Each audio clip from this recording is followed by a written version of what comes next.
Bandwidth for all shows on the Aussie Tech Heads network is supplied by Aussie Tech Heads Web Hosting.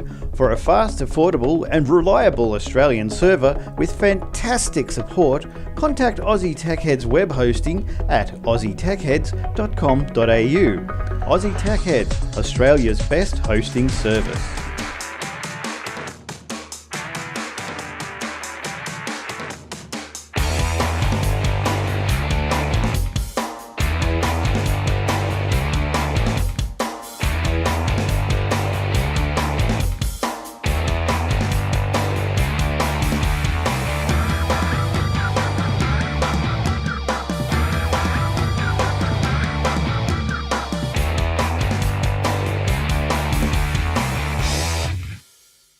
It's that time of the week. It's time for Aussie Tech Heads, and this is episode 375. How are you guys doing? Very well, I hope. Well, tonight, I'm Glenn, by the way. I don't think I ever introduced myself, but my name's Glenn, and I'm going to be joined in a moment by a few of the other crew, other members of the panelist crew.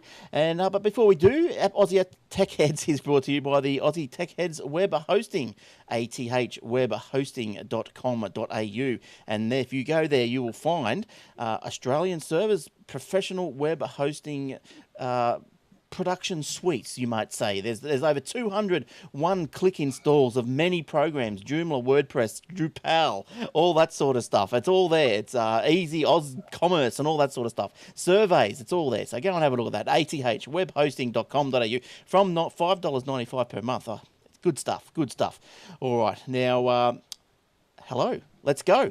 Who's up first? Jace. Hello, Jace. How you going? Hey, how's it going this afternoon? Yeah, good stuff. What have you been up to? Just this and that. This and that and Nothing particularly exciting this time. Just reading up and tweeting and writing articles about wearable technology. Good stuff.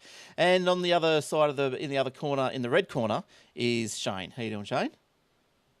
I'm good. How are we both? Good, very well. And you got the, I see you're very Australian this week, and that's obviously because of Australia Day. Of my citizenship. No, of Australia Day. What do you mean your citizenship? No, I'm born and bred here. I'm right. Australian than Vegemite sandwich. Yeah, cool. Especially since Kraft is owned by a United States company these days. So, we'll wait for the anthem to finish. Everything is. You should be standing up, son. You should be standing up for the anthem. I am. Can't you see? Hand on heart. I'm just really short. So yeah, it is Australia Day. I think it's Sunday, isn't it? And we've got the public holiday on Monday, Of course. So hope everyone has a happy Australia Day this week. So yes, well this year even. Yes, so that's good. All right, now Shane, we're back to you. Back to you all of a sudden. We're always back to you first. What you've got the chronology of tech, and you're going to tell us what has happened over the past 200 or so years. Not in all one episode, hopefully, but you're going to tell us what's happened this week, particularly over in history. So where do you want to start with that? Where are you taking us? I will start Tom Merritt's chronology of tech on January 20, 1981. The inauguration of US President, and there's kind of a theme for the first three of them. Once I saw one, I kind of had to group all the others together. Yep. The inauguration of US President Ronald Reagan is the world's first broadcast to feature live teletext subtitles for the hearing impaired. That was January 20, 1981. Yeah, right. I never got into subtitles. I mean, into teletext, I didn't get into subtitles either, but I never got into teletext. Like, it was just, I don't know. I don't think I ever had a TV. You needed a special box, didn't you, back then? And tune your TV to Channel 7. So, yeah, if you didn't get Channel 7, you couldn't get teletext. That's right. Rubbish anyway. Keep going with your flow. Sorry to interrupt your flow. Yeah. No, that's right. I mean, I thrive on subtitles when I'm watching SBS and all those cultural movies. You don't need subtitles for SBS. It's just a lot of oohs and ahs. Next one. No, I watch it for the professional content. January 20, also 2009, another inauguration. This time of President Barack Obama became the most widely streamed presidential inauguration to this date. According to Akamai's Net Usage Index, Web traffic peaked at 5.4 million requests per minute and 2 terabytes of data per second. Yeah, that's pretty big, isn't it? That's massive. Yes. That might Next one, and the might eclipse this show just by bees. just a little bit. Yeah, a bees. All right. Yeah, sorry. Next one. It's only because of the time zone difference thing. Yeah. January 21, 1957, NBC taped and broadcast President Dwight D. Eisenhower's second inauguration address, further popularizing the taping of video. Right.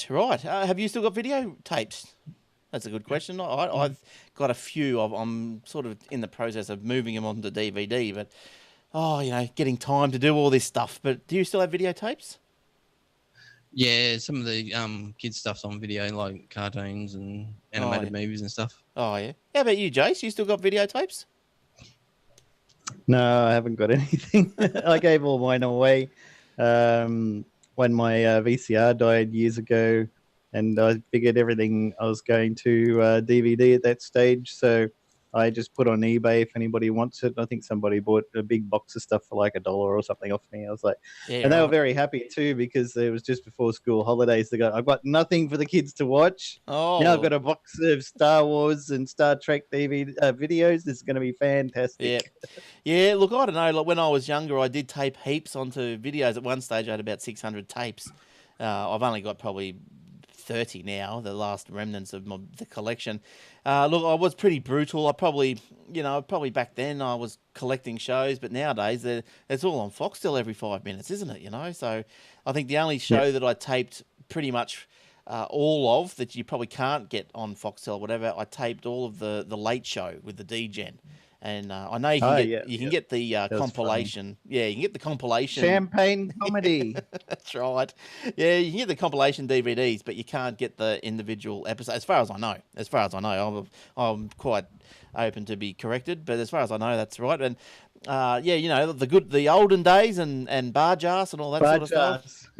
Yeah. Did you see the one episode where they had Lucky Grills on there playing his bar jars character? That was hilarious. He was sitting in the audience, wasn't he? I think from memory. Yeah. He went to arrest everybody. Look, Bar Jars is actually released on video. I think I've got the video. It's all its little, not the original Bar Jars, but the Late Show Bar Jars. They've put all their skits together. They're all their overdubs together and released it as one video. So I'm not sure if it's on DVD or not. But it's probably, if you eBay it, you probably find it. If you don't know what we're talking about, Bar Jars, it's just an old Australian cop show with a guy, Lucky Grills. He was a big fella, and the D-Gen overdubbed the show, and it was quite funny. It was quite funny. And it's a bit like Mystery Science Theatre, where you just make up your own words based on what the actions are on the screen. Yeah, that's right. Yeah, and I enjoyed most the handbrake Uis at the mention of McDonald's chips or something. You go, McDonald's chips. They need a bit of acceleration to catch up with the baddie, so he sort of lifts up like this, and you hear this. Yeah. All right, let's get going now. That'll help us catch him. Yeah, so that's good. So so no videotapes over there. Shane, better keep going, please, before we get too into our reminiscing mode. January 22, 1984. Here come all the IT ones. Apple aired the famous 1984 commercial for the Apple Macintosh, directed by Ridley Scott. That's right. And also, if you didn't catch the Aussie Mac Zone this week, it is the Macintosh's birthday, the 25th, I think, of January. And the Macintosh computer is 30 years old this year. 30 years old. And that commercial that Shane was just talking about, the 1984 commercial for the Macintosh, was the launch of the Macintosh computer. So you can see that commercial online. It's a very talked about, as you said, Shane, famous. It was very famous and talked about commercial because it pushed the boundaries. Go and have a look at it. It'll be interesting if you haven't seen it. Based on 1984 by George Orwell. Yeah. So the next one, January 24, 1984, the original Macintosh was introduced, becoming the first commercially successful personal computer to feature a mouse and graphic user interface rather than command line interface. Oh, yeah. That was January 24. And then the last couple we've got January 26, Lotus begins selling its spreadsheet application for Microsoft DOS called 123. It would quickly become the most popular spreadsheet software, but not make the transition to Windows well and fall behind Excel permanently. So it sounds like they actually made a better DOS version of a spreadsheet than a graphical interface version of a spreadsheet, which I would have thought a GUI version would be easier. Well, you would think it would be easier for the end user, but yeah, look, Lotus 123. Look, that was around until probably recently. I don't think it has been dead that long. In fact, you might still be able to buy it somewhere, around the eBay or something. Look, the Lotus Suite wasn't too bad. It was a very cost-effective alternative to Microsoft Office. And I think because it wasn't selling, it wasn't a major play, I think they were, at the end, trying to do a Bill Gates and give it away with a lot of, or very cheaply, about $30 or something for the whole suite, which might have been word processor, spreadsheet, and a database, I think, from memory. But yeah, Lotus 123, I remember that. Yes, Shane, one more? Yeah, okay, if we're going to do one more, I might jump that one and scroll down to January 30, 2007. Microsoft released Windows Vista for home use. One of the biggest mistakes I've ever made. Yeah, it wasn't too. Oh, look, Vista closely followed by Windows 8. Oh, look, neither of them have served me any harm, given me any dramas, really. Like Windows Vista, yeah, it needed a good machine to run on, but at the end of the day, I didn't have too many dramas. Windows 8, same. I'm running at 8 now, 8.1 now. I've got no real dramas. I'm happy. I'm happy with that. So, all right. So that's all you got there, Shane. Good stuff. Yeah, as far as they go, yeah. Yeah. All right. Good. All right. So next up, we're going to have some stories. Get into some stories. So we'll be back shortly. Let's get into the stories right now, shall we? Look, because I'm talking, I'm going to start. Now, last week we spoke about Microsoft and XP. It's, XP's ending its life on April 8th. So Microsoft are pretty determined that they want this to happen. They're putting a lot of press out there saying that your PCs are going to be vulnerable and they're going to crash, they're going to do this, they're going to do that.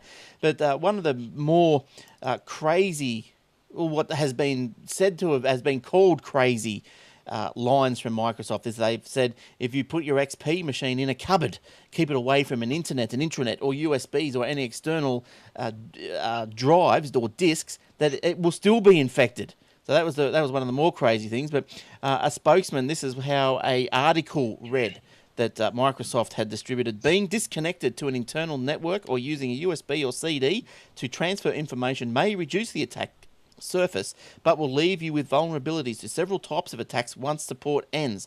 Aside from a few special situations, keeping your Windows XP machine in a sealed room on its own is not the right choice for your business. And that was from a document that Microsoft had published. Security experts said that customers that continue to use XP on systems still connected to the internet after the deadline could be hit with a flood of zero-day vulnerabilities. But for disconnected PCs, it's hard to see how this might be vulnerable, said the experts, the unnamed, unseen, faceless experts.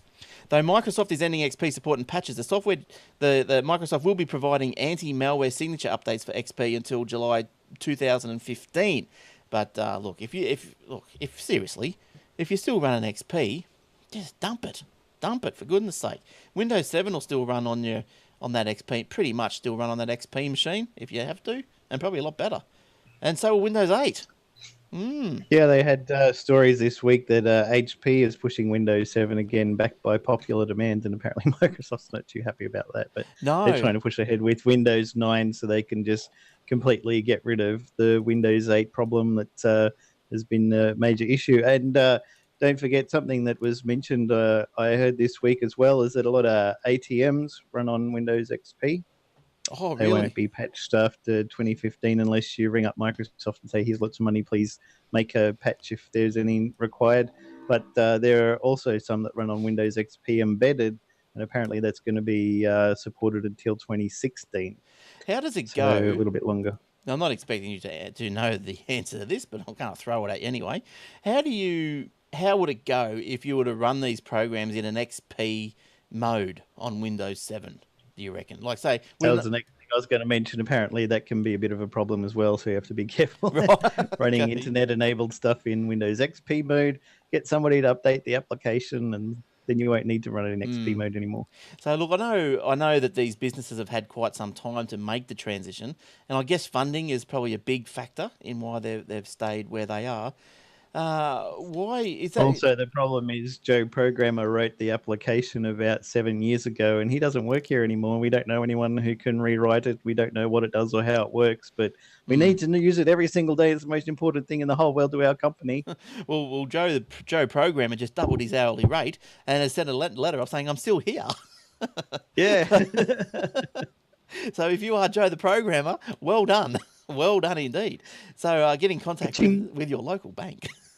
Now, I think, Shane, did you have any more to add to that story about Windows 7 back? Yeah, I actually had the same story that Warlock just touched on. HP is bringing back Windows 7 by popular demand and making it pretty difficult to buy computers with Windows 8. HP apparently sent a boatload of emails out to US shoppers over the weekend, pointing out that Windows 7 is back before offering customers up to $150 of savings for people buying a PC loaded with Windows 7 rather than Windows 8. US visitors to hp.com are being presented with Windows machines by default. There's not a single Windows 8 PC listed in the standard unless you start to customize the option. Even Android tablets are being displayed center stage, while you have to go looking around for Windows 8 offerings. And it finishes off to sort of say it'll be interesting to see what direction HP Australia choose to go in, because obviously the story is more kind of US centric. But I don't suppose you can add anything to that, can you, Warlock? I was just going to ask. I Jace, don't have any insider information. I was just going to ask Jace, like, why is Windows 7 better? Why is it perceived to be better?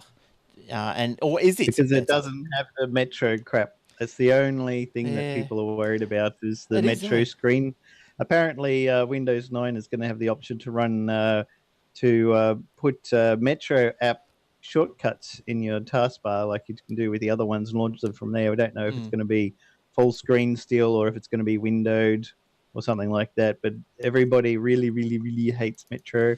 Personally, I think Metro should have only been there for tablets. Yep. And if you've got a desktop, just stick with the start menu. Everybody loves it. They're used to it. Nobody wants to pay thousands and thousands of dollars to retrain their staff on how to, slide these great big icons around the screen. And if you press the Windows button, something else pops up. And how do you shut it down? Well, you got to know there's a charms bar. So you slide your mouse in the bottom or top right corner, and then this little bar comes out, and then you click on this button, and then that pops up another menu, and then you click on shut down, and then you go yes. And it's just added in a lot more complexity when you've been training your staff and everybody has Windows XP, Windows 7 at home. They're used to it. And now you just throw this curveball at people, and it's just a big expense and headache for companies. And I know 8.1 brings back a type of start button, and you can get classic start menu plugins and stuff that are really, really good. I use it myself. No problem. And my computer boots straight into the desktop every time. I don't see the Metro ever. But you on 8.1 default that way, and people really hate it. Yeah. 8.1. So that's a setting, isn't it? In 8.1, you boot straight in the desktop. Look, I have calls, not a great deal, but I've had a few calls of late. You just answer the phone and they go, "I want to go back to Windows 7. I just bought a laptop. I hate it." Help me, Glenn! You're my only hope. I know, and that's pretty sad. But I just said, look, really, I think if you just could understand Windows 8, like. Glenn says, well, my rates have just doubled, and I've taken some tips from Joe the Programmer, and but like the Metro, to me, I explain it as you hit the Windows key, the start button is now a whole screen. That's your start button, is the whole screen. Then you just go back to the desktop. Because the guy, yesterday, I think it was yesterday, this guy I was talking to, he had no idea there was a desktop. And he's just going, I hate this tile thing. I hate it. I said, yeah, well, what about it? You just use it as desktop. And he says, what are you talking about? I said, well, I explained how to get there, and I haven't heard back from him. But I said, look, the only way to go back to 7 is you've got to buy it, which is a bit crazy. But getting back to the story, Windows 7 is back, and HP up to $150 savings. Where are the savings coming from? It's not because you're saving it on Windows 8. Like, it's not $150. So obviously that's just a little tagline to sell some PCs, I guess. Promotion. Yeah. I think they're giving credits. $150 savings on our latest PCs. Yeah, so I don't know. Look, I'm all for going forward. I think, go and get Windows. There's nothing wrong with it. Once you understand that you can just use it in desktop mode all day, every day, and you never have to. Well, I probably have to see the tile screen once or twice, but the tile screen is actually good. I don't mind it because you go there, you start typing where you want to go, control panel or uninstall program, and you only have to start typing these things, and then it searches and it comes up and with a whole list of what you're looking for, and it's a really great way to search for stuff. I think a lot of it is perception. Back when they first launched Vista, and everyone's like, "Vista sucks, don't get Vista. Vista's awful," and they had that. They call it Mojave experiment, where they brought out a lot of people who are just general public and said, okay, forget about Vista. We're not doing that anymore. This is our new operating system. We call it Mojave. Try this out and see what you think. And they tried it out and they're like, well, that's much better than Vista. Yeah, I love that. And they go, well, it's really Vista. We just called it Mojave because you don't know what Vista is. Yeah. It's exactly the same thing. We just changed the name to you right now, but if you click on this button, you can see it says Windows Vista. There's nothing wrong with it. I mean, it ran a bit of a dog on my computer that I had at the time, but once I got Windows 7, once the first service pack came through, it went a lot faster. Then I got Windows 7, and it was fast as well. So that's right. It was very resource hungry, but once you got past that, if you got a better machine or something, and that's why if you've got a machine out there now that has got Vista on it, you can flip 7 or 8 on it. It's going to fly. Because it's a really good machine. It's a real good machine. And it's just the perception of Windows 8. Everyone's heard Windows 8 is crap. Everyone's heard it's got these big new interface that nobody understands how to use, and everything's moved into different locations. You can't do anything anymore, and it's too complicated. And people probably think that drivers don't work when in fact they work really well. In fact, if you plug in new software, a lot of the times even from Windows 7 onwards, you plug in your new hardware, and it goes checking the Windows update site for a driver, and you're like, yeah, sure, you've been doing that for years, and that never came back with anything. And then suddenly it installs it, and you're like, holy crap, it actually worked. I don't even need this driver disk or whatever they've given you, because it just works straight from the Windows update, and it's really good. But because the perception from everywhere in the media is Windows 8's a piece of rubbish, don't install it, nobody wants to, which is why Microsoft wants to try and distance themselves from it and go straight to Windows 9, which they've said is basically Windows 8 with a couple extra things. Nothing too much changed, and it's got the proper start button and desktop, which you can boot to all the time, and that's it.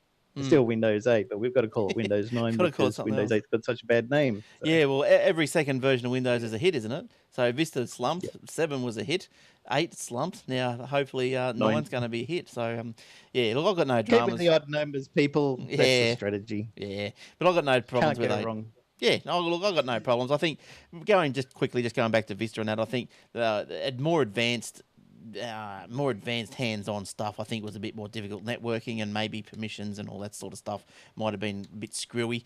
But other than that, I think just the normal Joe user, Joe programmer's brother, he was fine, isn't he? He was fine. All right. Yeah. Okay, so that's good. We got heaps more, and we're going to get to them pretty soon. Stay with us. Oh, Skypes.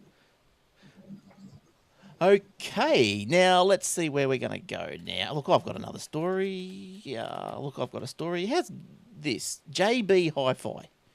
Now, remember last year, I think, I didn't probably push all these stories through to the show, but JB Hi-Fi, they just get ripped off all the time. There's always people stealing stuff, and so I don't know what it is about JB Hi-Fi. But anyway, down in South Australia, in Modbury, $45,000 worth of iPhones were stolen. $45,000. That was 51 new Apple iPhones were stolen on Sunday, January 12, at about 3 p.m. 4 men. Here they are. I've got a photo of them. 4 men entered the store. 2 distracted staff. The other 2 broke into a locked cupboard and stole 51 new iPhones, approximately valued at $45,000. Police believe this is an organised group working nationally, targeting electronic devices at large stores and shopping complexes. So, what is it with this JB Hi-Fi? They're just copping it all the time. So yeah, that's all I've got to say about that. It wasn't overly They exciting. even have security people standing inside the doorways and stuff when you go there. Obviously, must have been a big distraction. Like they must have, Yeah. maybe one of them's just gone Smoke mental. Yeah, well, maybe one of them's just had a mental attack, and maybe started smashing. Somebody just stood in the middle of the store and went, "Oh my God, what's that?" And then everybody ran out. Yeah, maybe. Oh, Shane, what have you got? What else have you got for us? The next one I'll do is a story about Google Glass. Yes, please. Google Glass story. This is the one where I don't know if we actually covered the lady getting booked in the first place, but it starts off by saying, remember the woman who got the ticket wearing Google Glass while driving? Well, the citation has been dismissed by a court commissioner who said he found no proof the device was operating at the time. Goes on to sort of say that the court case saw technology entrepreneur Cecilia Abadi challenged a citation given alongside a speeding ticket for using visual monitor in her car while driving. By visual monitor, the ticket was in fact referring to wearing Google Glass. But Court Commissioner John Blair dismissed that citation, according to Reuters. He quite rightly points out that there's no surefire way of telling whether her smart glasses were turned on at the time. And it goes on to say that there's no testimony to say that it was operating, so no one sort of produced any proof that it was operating. During the hearing, it came to light that the Highway Patrol officer, this is the interesting bit, Keith Oddley, hadn't planned to issue a ticket to Abadi for wearing Google Glass until she got a little bit feisty. She got a little argumentative about whether or not it was legal for her to wear them, he explained. The case sets an interesting precedent, though it's far from clear if wearing Google Glass while driving is safe or not. One thing is certain, you can expect a rash of other cases like this before the matter of wearable glasses is sorted out. So, if she hadn't got sort of argumentative, he wasn't actually even going to give her a ticket for the Google Glass thing. Was this the same case that the judge thought, oh, listen, we better not go down this path and actually make a decision because of the precedent that it might set? Because I think they could have been worried about, well, it's just a little set of glasses, isn't it? And when you said before in car vision equipment or something, you called it a visual monitor. Yeah. A visual monitor, is that like a GPS? Is that like a revision mirror, rear vision mirror thing? Well, that's the thing. See, they got to make the distinction. The Google Glass should be classed as heads-up display, which is legal in cars, and not a monitor, which is like a DVD player or something playing a movie. She's not watching a movie while she's driving. She could, but just because you can do it doesn't mean that your iPhone is not sitting there being a GPS and is instead playing a Pixar movie. It's going to be a GPS. So while you're driving, Google Glass could give you GPS directions as well. And unless you specifically activate them and look up to read it and stuff, it's just not doing anything. So I think there's also a lady. Yeah, sorry, I was just going to say there's also a lady in trouble about wearing the Google Glass into a cinema. Apparently, that was my story. Oh, okay. Well, you go with that one. I was just going to segue into that. You just hit me off at the pass. Well, you go, Jace, because I'm going from memory. A man who went into a cinema in the US wearing Google Glass was interrogated by FBI agents for an hour because employees thought he was illegally recording the movie and his glass was turned off. Even if you don't have a lot of context for FBI interrogation, it still sounds like a really scary hour. I mean, this guy was just trying to watch Jack Ryan Shadow Recruit in peace. The incident, which took place in Columbus, Ohio, was complicated by the fact that the man's glass had prescription lenses. Had they been clear, he could have just taken them off to prove he wasn't interested in recording, but he needed them to see the movie, and the employees reportedly didn't believe him. An AMC theater spokesman told Business Insider the people at the company are huge fans of technology and innovation, but it's not appropriate to wear a device with recording capabilities in a movie theater. AMC also noted that it eventually contacted Homeland Security because his agency oversees movie theft cases. It took an hour for the feds, as they call themselves, to figure out that they could resolve the issue by checking what was on the man's glass. Eventually, after a long time, somebody came with a laptop and USB cable, at which point he told me it was my last chance to come clean. The man said, I repeated for the 100th time, there's nothing to come clean about. There's a big misunderstanding. So the FBI guy finally connected my glass to the computer, downloaded all my personal photos, and started going through them one by one. Although they were dated, and it's obviously there's nothing on my glass. It was from the time period they accused me of recording. Then they went through my phone, and 5 minutes later, they concluded I had done nothing wrong. So, yeah, overreaction by the feds there because, oh my God, he's going to record a movie in low def using his glasses, which would probably get a flat battery in about half an hour to try and record a movie anyway. Now that image there, Jace, that you got with that story, that guy in the background, I don't know if you can see that, but look, that looks to me a little bit like Mr. Sin. Do you think? Just as a side in joke thingy there, but it's you guys might know who Mr. Sin is if you do. Good on you. Yeah. So wearing Google Glass, like that's just I don't know. It's just why would you even want to watch a movie filmed by Google Glass? You know, like I won't even watch a movie filmed with a video camera out of a cinema. Like it's just rubbish. But yeah, another show I was listening to this week, they'd said that there was a guy who was in the credits of a movie, and after the movie had finished, he had his camera there and he wanted to take a photo of his name in the credits as it went past. And they said, you're recording something. And he's like, dude, the movie's finished. I just brought it out for the credits. No, but it's part of the movie. Even though it's credits, the movie is still technically playing, so you're in big trouble. Maybe the ushers seriously, come on, you guys, go after torrent providers and not just people who are sitting here trying to watch their movie. Yeah, I know. Like, if someone's going to tape a movie, they're not going to come out with a big, bulky video camera, and put it up to their eye and start filming it. They're going to put like a little one of those little P cameras. They feed it up through the back of their hair and just stick it out their little head. Out the front of their little head, inside their hair, like this. Yeah, and then just watch it like that. And then you wear a big hat and it just has a little circle there and you open it up and it pokes out through there and films it. If there's a guy sitting there going like this as he's winding the film through, you might be a bit of a giveaway. You'd be a bit suspicious if... Come on. Seriously, the rate they're going, people are just going to go, look, screw it. I'm not going to go to the movies anymore, and I'm not going to buy DVDs. If I go to the movies, people are going to harass me because they think I'm going to be filming it. They're going to be watching us and get the feds onto us. If I buy a DVD, I'm going to have to sit through all these stupid ads saying, don't steal DVDs, even though I just bought the damn thing, which is the whole point. That's right. I'll just go and get it from a torrent website because I can watch the whole damn show without having all this stuff being shoved down my throat that I can't skip through. Because I'm not the kind of person who wants to be doing illegal stuff, but you're forcing me to because you're a bunch of idiots. When you download movies and stuff from iTunes and Play stores and stuff, do you get all those warnings, or is it just the movie? No, it's just straight into the movie. Yeah. Well, it's the old story, isn't it? The only good a lock does is to keep honest people out, and that's all they do. Like if you're honest, you get it. I'm sure you get it. All right. Well, if you don't, here's a break to have a think about it, and we'll be back shortly.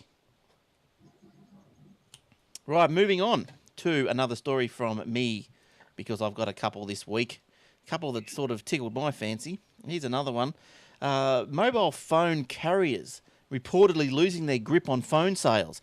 According to new research from this joint called Telsyte, Telsyte, fewer than half of all smartphones sold in Australia were bought via contract in 2013. So outright purchases have been growing on popularity. Around 30% of people who acquired a smartphone in 2013 bought the phone outright. Oh, man, you got a lot of money, or what's going on there?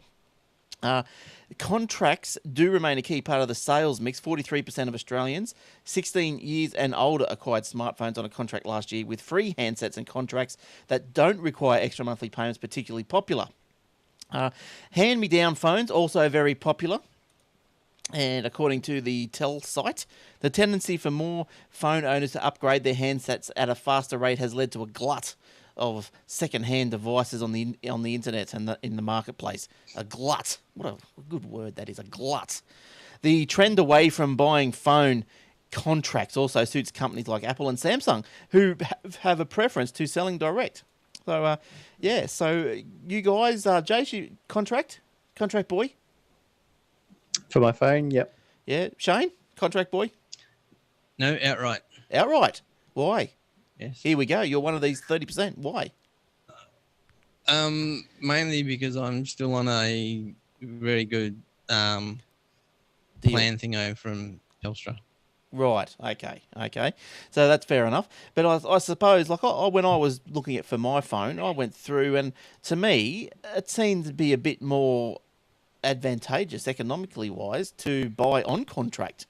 Would anyone disagree with me The there? reason I like it is because in the past, I'm not sure about the future now because there's not that much difference. But in the past, I was changing phones all the time, and instead of waiting for 2 years for the 2 year contracts, I could just do a quicker upgrade with Telstra because they only required you to pay for the phone part of the contract out for the rest of your contract and not the Mm. call part. So it was Okay. very cheap, maybe a few $100s instead of a couple of $1,000s to Mm. pay out the contract and switch to a new phone, which is good for geeky people like me who are crazy. But I got to be on a Crazy. contract no matter what. I got to be able to paying money for it, so I might as well go Yeah. on a contract. I Well, can switch around whatever I like. the way I looked at it, now I thought I can't see why 30% of people don't look at it like this. Like, I know Shane's got a valid reason, so I'll let him pass with that explanation. But like, if you buy it, like say my iPhone on with Telstra, so so what, an iPhone costs you what, 700 outright? So it's only it's a 32 gig. What's that? Be about 700 outright, 760, something like that. So, okay, so you got to pay, you're shelling out $760, and then you got to go and get your access. So, say with Telstra, which I wanted, so what's that, $60 a month. So, that's what you're up for. Now, on contract, which lasts for 2 years, then you still have to go on the $60 a month contract for your calls, and then this MRO thing, your phone repayment plan, well, that's $10 a month. So, in 2 years, you've bought that phone for $240. Am I missing something there? But that's right, isn't it? You bought the phone for $240. So you've saved $500. So that's how No. Why not? That's how I see it. So Because even though they don't advertise it that way, part of the monthly charge, like if you're on the $80 a month thing, part of that would be going towards the phone as well. But if you BYO'd your phone, you're still on that $80. Yeah. So what does that mean? So you still got to pay your call charges. So say it's $80 BYO or contract. It's $80 for your calls, and then the extra, which is with this one I've got, was $10 a month. That's the extra that I pay this MRO. So I'm paying $240 extra than you who bought your own, and at the end of 2 years, I've bought my phone for $240, and you've bought yours for $700. Well, that's how I look at it. Yeah, I see anyway. what you're saying. Hmm. But if they, Telstra would lose money or any phone carrier would lose money if they're saying, okay, here's an $800 phone, and you can have it for $200 or $240. Yeah, but I don't care what Telstra does with their 60. I don't care if they give the whole lot to Apple. But like, I'm still paying it, you still paying it. We're still paying the same call cost. So I see but what you're saying. yeah, so well, that's the way I looked at it anyway. So maybe I'm losing the plot, but that's the way. But I that's how I see it. Jace, what else have you got for us this week? Please. Oh, that lovely story. Almost a year after the makers behind the popular mobile game Candy Crush Saga filed a trademark claim for the word candy, the filing has been approved in the United States. Now, app developers with games in the market that include candy in the title are reportedly receiving emails from Apple asking them to remove their apps from the App Store. These emails are in line with Apple's protocol, as the company automatically sends out emails asking two parties to connect when a claim is filed. Such emails therefore don't necessarily mean the tech giant is working alongside King.com, the maker of Candy Crush. It's simply the protocol that takes place when a user files a claim against another developer. The trademark includes games and software, educational services, and oddly enough, clothing. King.com is indeed asking other developers to remove their games, according to GameZebo. King did not immediately respond to a request for comment, and an Apple spokesperson declined to comment. Laying claim to a word as common as candy is ruffling some feathers in the world of game developers, many of whom may not have the financial resources necessary to fight a trademark claim against more established developers such as King. Well, they make hundreds of thousands of dollars a day, maybe $1 million a day, from people buying their extra time and more moves in Candy Crush Saga. You're right. It's $1 million, just shy apparently of $1 million a day they make. Yep. And they've also ceased and desisted other games like, I can't think of the actual name, but games like, say... There's Candy Casino. Yes, that's the one. Yes. Got nothing to do with what they're And doing. what are they going to say about King Candy from Candyland in Wreck-It Ralph? Oh no, crush it. They're going to crush it. He's King and Candy. Now they're king.com. That's and the game they've trademarked the word candy, so King Candy is in deep trouble. Watch out, Disney. It is indeed doo-doos. But yeah, look, there's more. I think on the Aussie Mac Zone this week. Go and have a listen to that, aussiemaczone.com.au. I think we did go into a bit more depth with that story and had a bit of now a there's so much argy-bargy. prior art. You can't kick off people who've already had their candy games out for a few years and go, well, now we've registered it. We'll go back and find everybody in existence who've ever had the word candy in a game, and we're going to sue the heck out of them. But what they're going to say is, we just might, and have you got the money to fight us? No. So take your game out. Yeah. And what does it do? It just upsets the people who've been spending their years trying to make decent games for people. Yeah. And of course, their game isn't infringing because it was there first. Look, I think there's really no case. I think the trick is if you're King has trademarked the crush word. So the problem is pending. Did you say Candy and Saga are the words? Okay. So the trick is now Jason has already Jason's had a app in the App Store, the Casino Slots Experience number 2 or something. You've had that there for 5 years, right? You well before Candy Crush. You had an app on the Apple IIc. You're well before that. But what happens is then they send you a little cease and desist or whatever they like to call it these days, and they say, "Can you stop using this? We've trademarked that." Now Jace has to make a decision. He goes, "This is BS." Or have I got $10,000 to just write back and say no, go jump? Say you're not going to be bothered doing $10,000 to say go jump, so they win. That's how it works. Just turns you into a patent troll and IP troll and pisses everybody off. That's right. There's so many developers. I follow a lot of developers on Twitter, and there's so many of them that are really, really pissed off, calling for boycotts of all King.com games, and rallying against them. Yeah, okay. Yeah, well, that's good. But remember, there's the same with music piracy and all this sort of stuff. They were going to put into the torrents some sort of filter, to try and mandate a filter into the database there, and anything with, what's the name of a song? Fernando. So anything with Fernando that, in the title of the file, they're going to strip it down and take it away. But then, the owners of these databases, they're just going to say, all right, we'll just call Fernando F1 Nando. Or something, and stuff your little search bot thing. But yeah, you can't do that. Yeah. I have a question or something to contribute. Yes. Is it really King.com's fault for asking the question about getting that trademarked, or is it the court's fault for saying yes, you can trademark the word? Well, it's the trademark company that's allowing people to do trademarks and patents on stuff that are common words. I mean, there was a thing where Apple was saying to Microsoft, you can't trademark the word Windows. It's a common word. And they're like, well, what about Apple? Okay, fair call. That's pretty common as well. Yeah.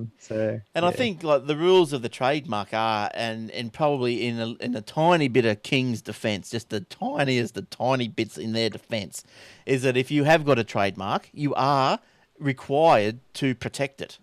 So if you feel that there's some nasty, dodgy Candy Crushes going on elsewhere, then you're required to go and fight and protect your trademark. Yeah, that's right.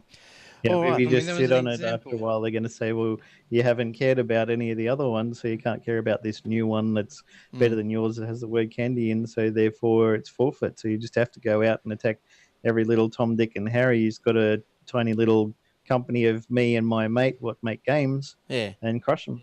Yeah.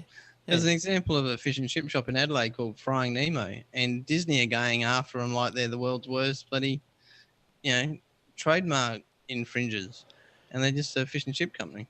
Yeah, the problem with those things is they have to trademark it in a specific area, so that's why you can go out and buy Linux shampoo and conditioner and Linux soap and other products like that because it's spelled the same way as the operating system Linux. You got some of that, because their trademark only covers computers and multimedia and operating systems and things, it doesn't cover shampoo, then you can make one called Linux and sell it and even stick a penguin on if you really want to. Have you got a collection of the Linux men's toiletries? I should go get some, right? I mean, yes, of course I do. Yeah, yeah. All right, it's a good little nerd thing, isn't it? Little tech head's got the Linux shampoo going. He's got the Linux Brill cream, brushed with the Linux toothpaste. As Oh, recommended and used by Linus Torvalds daily. that's right. The Linux gargle. Oh, I love it. It's got essence of Linus Torvalds in it. Good stuff. Good stuff. All right, we've got heaps more. We'll be back soon. Do you want to listen to more tech shows? AussieTechRadio.com. That's right. And why not bump it up on Australia Day, eh? AussieTechRadio.com. Let all your friends listen to some great tech shows from around Australia and New Zealand. It's all there. Shoutcast your way into tech heaven. It's, yeah, so there's our show, Aussie Mac Zone. There's techwebcast.info, another good little Australian podcast there that has quite interesting interviews every week. So give that one a listen. And there's heaps more. A couple more there's a game podcast. There's LinkedIn podcast. There's Garth. Remember Garth? He used to do the Apple reviews for us not too long ago. We should try and get him back actually.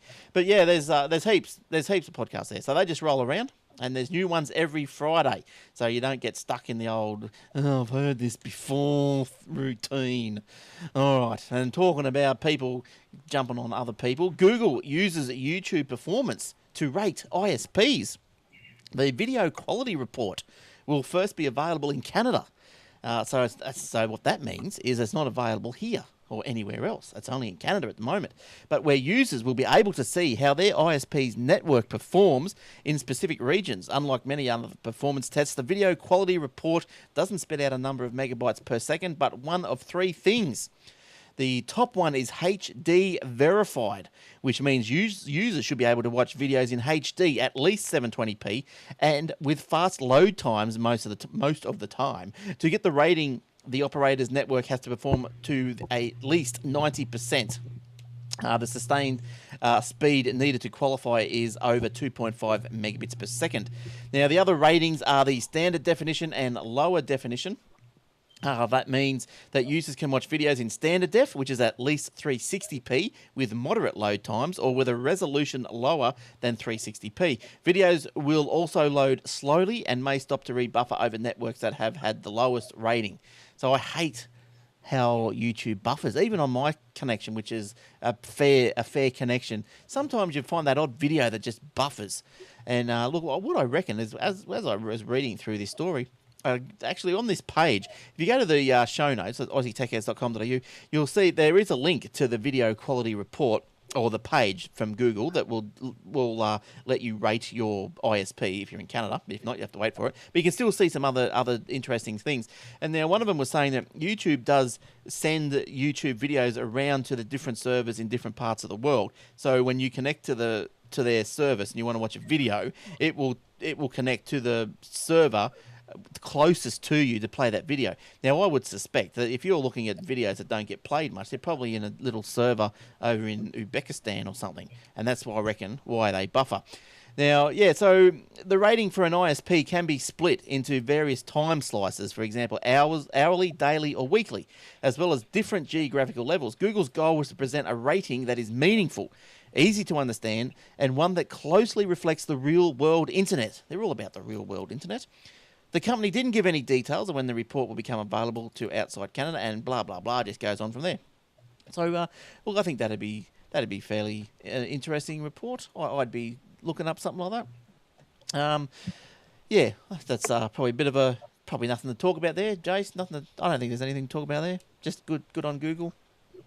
That sort of stuff. Yeah, Yeah. Good on. It's interesting to see. They do a comparison, I guess you could, with speedtest.net and other websites that measure the speeds and see what areas are getting good speeds. And maybe if you want to move home at some stage, you want to check those first. So if your internet speeds really matter to you, make sure you're getting in a good area. Yeah, I was out at a customer's place today, and this is like Central Gold Coast. I don't know if anyone knows Gold Coast. It's like at Mermaid Beach, which is pretty much central.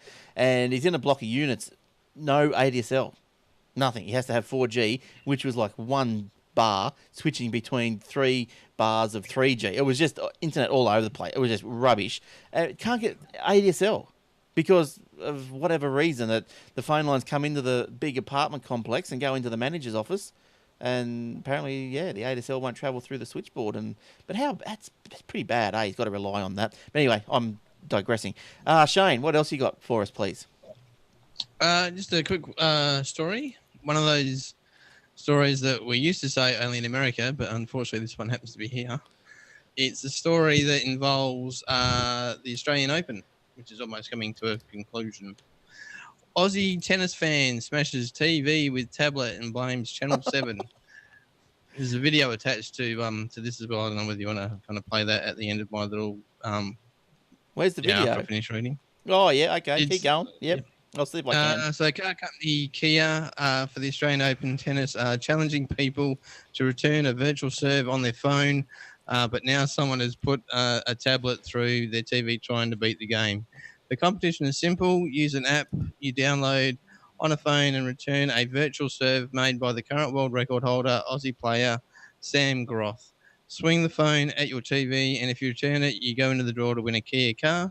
Last night, which was a few nights ago, Australian Open commentary on Channel 7 revealed that a viewer had complained to the network over the app-based stunt after he threw his tablet through his TV. Well, do you think he's Elvis or something? This guy. I don't know.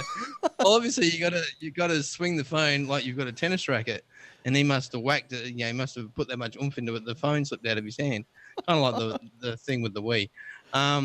He goes on to say that the complaint was revealed during Sam Groth's stint as a guest commentator during the Rafael Nadal match against Aussie's 17-year-old. I can't pronounce that guy's name.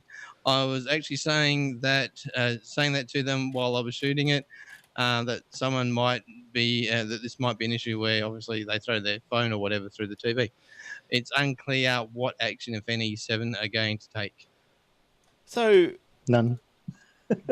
yeah, Reminds me when I got my first iPhone and I got this app that you could swing the iPhone around and pretend it's like a golf stick, and you could have a look on there and see how hard you hit it, and the virtual ball would go flying depending on how fast your wrist went. And one of the guys at work was like, "Oh, can I have a go at that?"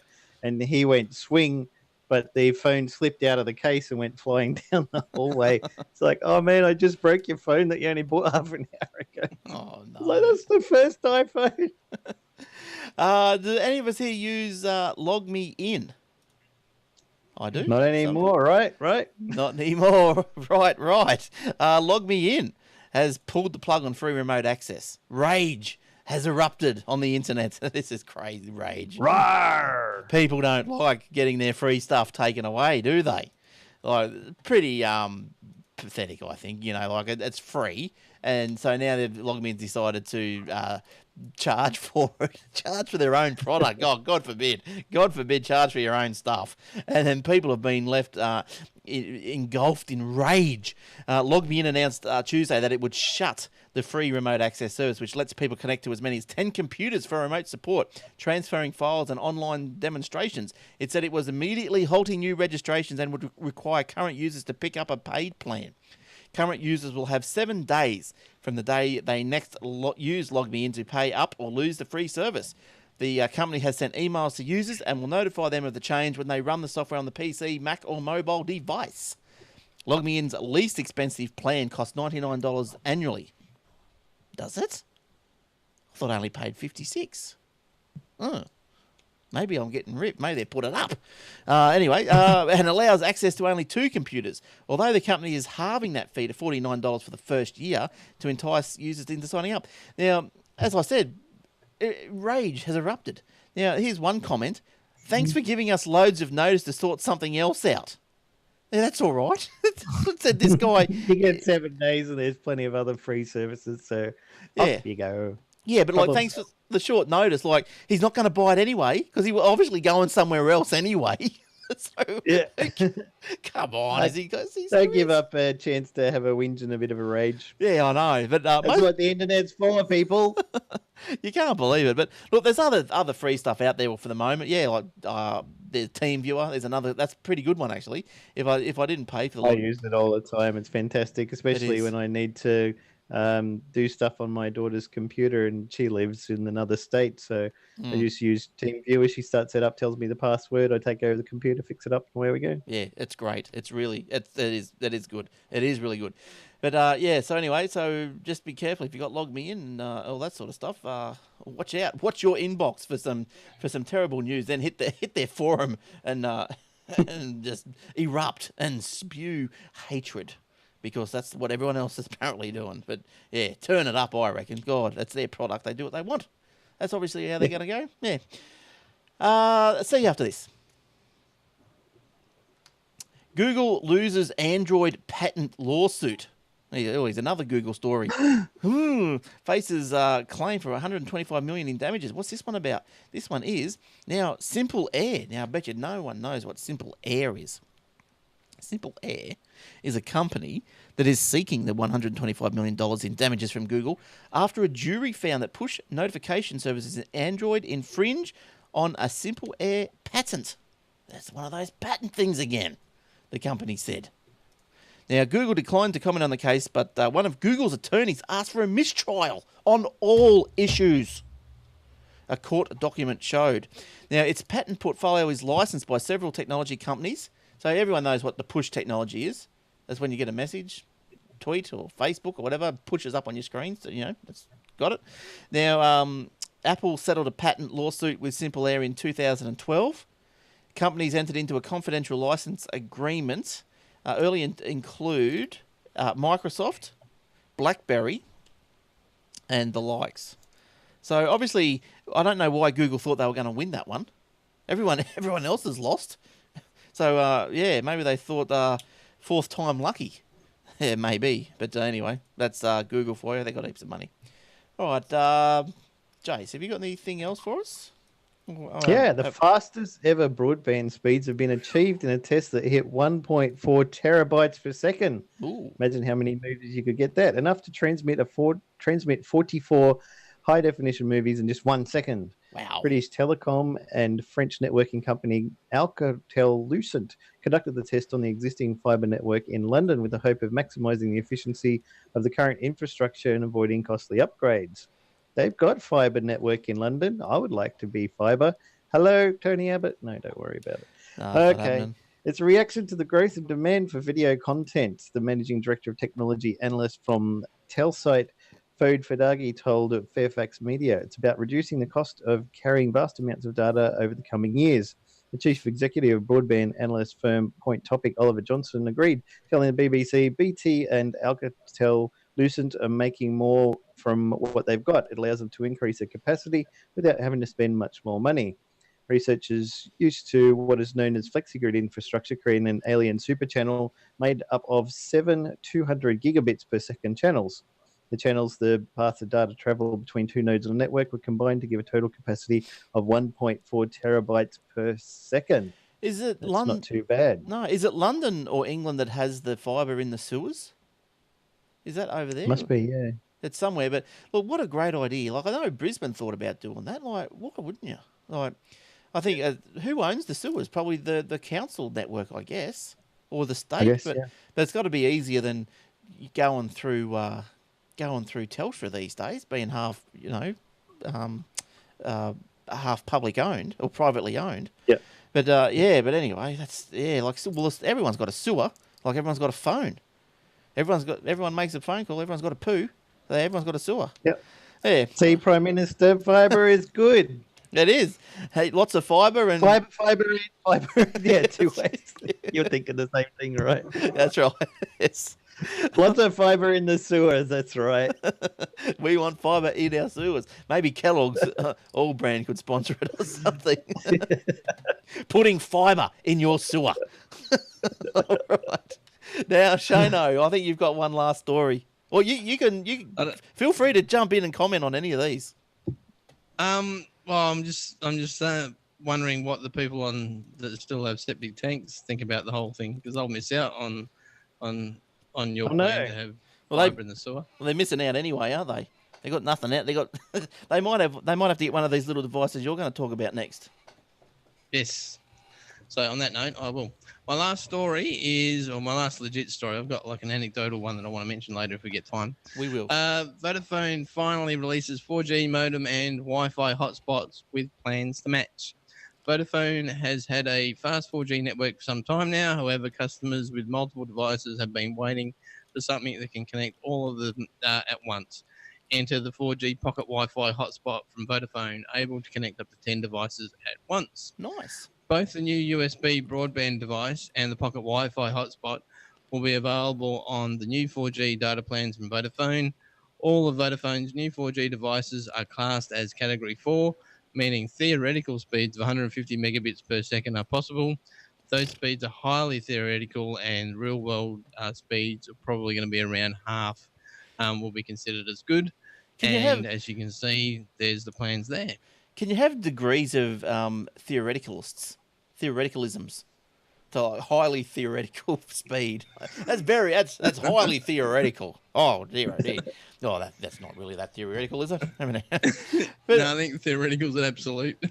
Yes. So those little things. Now, can you buy one of these little 4G pocket hotspot things, and can you plug anything into that, or are they probably locked to Vodafone, aren't they? I would imagine.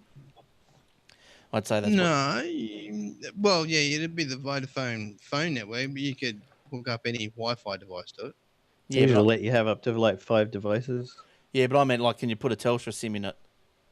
Like, and then. Oh yeah, they might. Well, you could.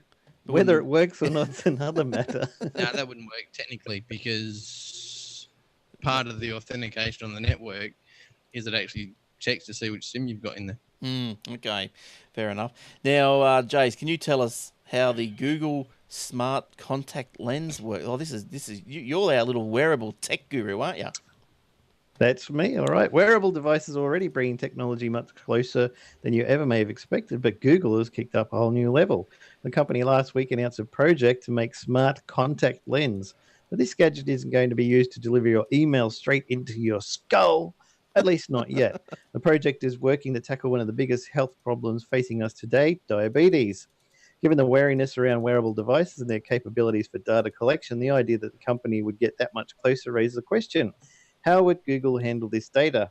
Or for that matter, how can any commercial company stepping in a new world of collecting sensitive data, medical data, deal with security concerns? It's a question that Google's clearly thought a lot about, says the chief technologist at the Center for Democracy and Technology, who was briefed on the lens before the company's announcement. Hall said that Google assured him the data would not be added to the company's banks of personal information gathered from the servers. The data will never hit their servers, and that's forward-thinking affirmative claim they're making. That is important.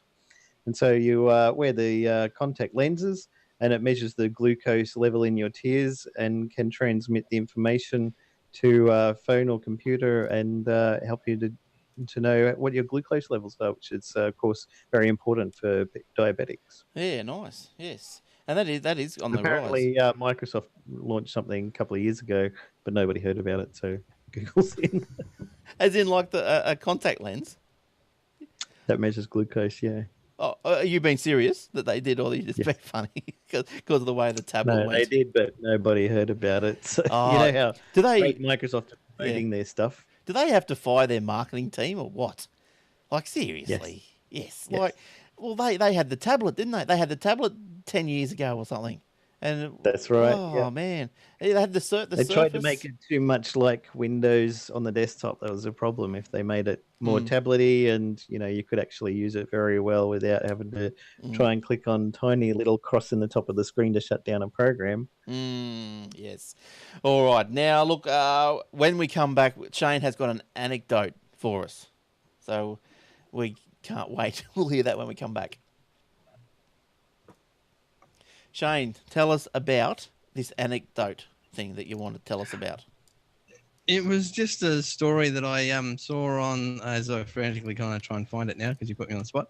I think it was under the technology section of news.com.au, where it was a video where I think the guy's name is Jimmy Fallon. He's a talk show host in America. Oh, yep. He was interviewing Bill Gates, and they're talking about how much money he's got, and the fact that he puts it to good cause, good use, and he's apparently eradicated polio pretty much everywhere. And we noticed that every time Bill would actually answer a question, he'd be looking slightly away or slightly behind him. And as we kind of later discovered, the host of the show, Jimmy Fallon or whatever his name is, had a Macintosh laptop on the desktop while he was interviewing Bill Gates. So he awkwardly kind of closed it and put it underneath the desk, and he took away the iPhone and took away everything else he had off the desk. I thought it was just funny to kind of watch, but it's pretty sure it's under the technology part of news.com. But surely, like, what do you think that Gates would be worried about that now? Well, so what he's saying, he wasn't looking. He was looking at the computer, or he was looking away from it, so he couldn't see. No, he was being distracted by the computer. Instead of looking at the guy's face, he kind of kept looking to the at side. the apple. Yeah. The guy kind of turned around and went, "What are you looking at? Oh, you're looking at the." Right. Oh dear. Yeah. Well, I'm sure that would. It'd probably worry Steve Jobs. I don't know if it'd worry Bill too much these days, but you can tell, I suppose. All right. Okay. Time to wrap it up. Yay. We're at the end of another show. That went really fast, that show. So I hope you enjoyed it. I enjoyed that show. It was really chatty, wasn't it? Had a lot to say this week. All right, so thanks for listening. If you're listening on 104.5 FM Phase FM, so thanks for tuning into us there.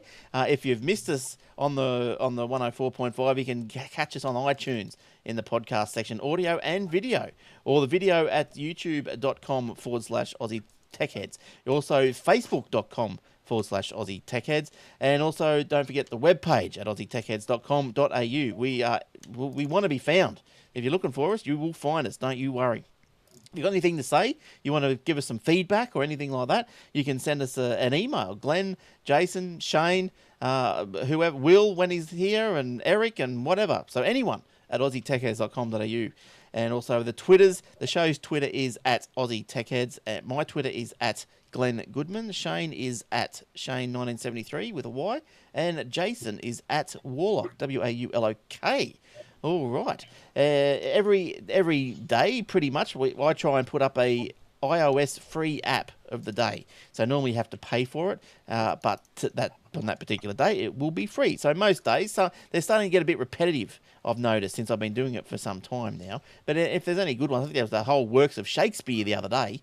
So you just grab them for the hell of it, don't you? Just in case sometime in your future life you might want to read it. Macbeth. Alas, poor Yorick. Yes, I knew him well. Yes, and Jace. I knew him, Horatio. And Jace puts up the Android. Yes, well, you don't know that one. Now, Jace puts up the Android. I'm gathering that's Black Adder. Is that right? Would that be right? No, the actual ones from William Shakespeare was, alas, poor Yorick, I knew him, Horatio, but for some reason it became known as I knew him well. Oh, right. Oh, there you go. Jace, he downloaded that. I had this, when I was in high school, there was a book that I really enjoyed reading called The Dictionary of Misinformation, and that was one of the things. It also, Sherlock never said elementary, my dear Watson. He said elementary. Sometimes he also said my dear Watson, but he never said the sentence or phrase elementary, yeah, right. My dear Watson. Yeah, it's funny that. And I think the same goes with Dr. Spock. It was never Dr. Spock, was it? It was Mr. Spock. Yes, yep. Yes. But where does these things come from? Live long and prosper. Yes, where do these things come from? Well, Dr. Spock's and whatever's. All right, now what else? That's about it, isn't it? I think we're out.